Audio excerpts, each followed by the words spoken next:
Mississauga का square 1 का entrance 7 है। जब आप इसे अंदर दाखिल देखिएगा, आपके राइट हैंड है ये रेस्टोरेंट और लेफ़्ट पर आप देखिएगा तो ये है दूसरा रेस्टोरेंट।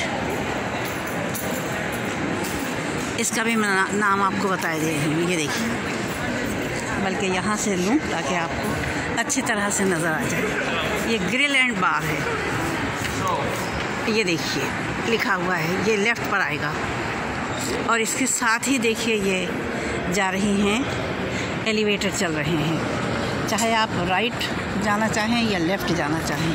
और नीचे देखिए आपको नज़र आएंगी कुर्सियाँ मेज़ें पड़ी हुई लोगों ने पीने के लिए, रेस्ट के लिए। बस अब ये इसका स्टार्ट हो जाता है।